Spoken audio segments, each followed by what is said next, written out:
This is Keep the Faith Ministry News. I'm Hal Mayer. For the fourth year running, Pope Francis used his annual Christmas greetings to the Roman Catholic Church's central bureaucracy, or Curia, to lecture the assembled cardinals, bishops, and other department heads on the need for change.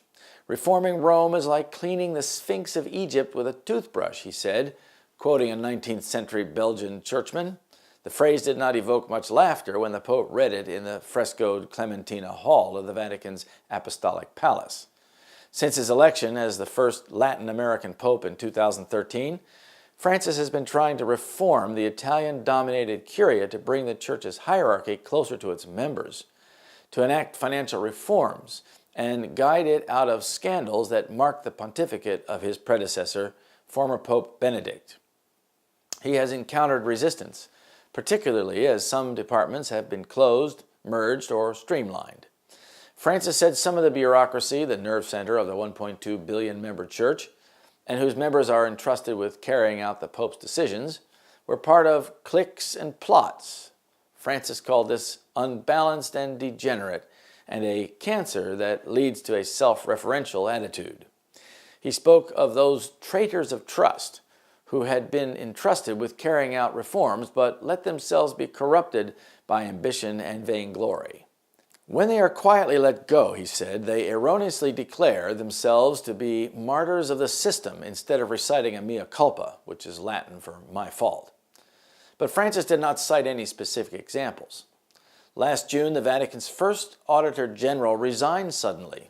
He later said he was forced to step down because he had discovered irregularities, but the Vatican said he had been spying on his superiors. Earlier in December, the Vatican Bank's deputy director was fired under circumstances that have not been explained. In July, in a major shakeup of the Vatican administration, Francis replaced Catholicism's top theologian, a conservative German cardinal who's been at odds with the pontiff's vision of a more inclusive church. Francis said the overwhelming majority of Curia members were faithful, competent, and some saintly. Later, in a separate meeting with lay Vatican employees and their families, Francis asked forgiveness for the failings of some church officials.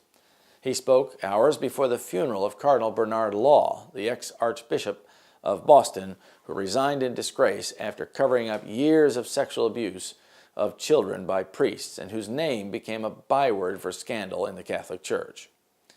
Rome never changes. The Curia is still full of scandals. Reforming it would fundamentally change it and conflict with the pronouncements and predictions of Scripture. And let it be remembered, it is the boast of Rome that she never changes. The principles of Gregory VII and Innocent III are still the principles of the Roman Catholic Church. And had she but the power, she would put them in practice with as much vigor now as in past centuries. Protestants little know what they're doing when they propose to accept the aid of Rome in the work of Sunday exaltation. While they are bent upon the accomplishment of their purpose, Rome is aiming to reestablish her power to recover her lost supremacy. That's the Great Controversy, page 581. According to the Bible, the Vatican is the wellspring of much of the corruption in the world through its collaboration with the global rulers, the kings of the earth, and economic controllers, or the merchants of the earth. So he carried me away in the Spirit into the wilderness, and I saw a woman sit upon a scarlet-colored beast full of names of blasphemy, having 7 heads and 10 horns.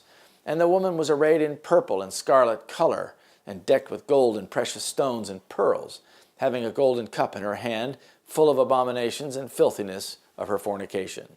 And upon her head was a name written, Mystery Babylon, the Great, the mother of harlots and abominations of the earth. That's Revelation 17, verses 3 to 5. This is Keep the Faith Ministry News. Thank you for watching.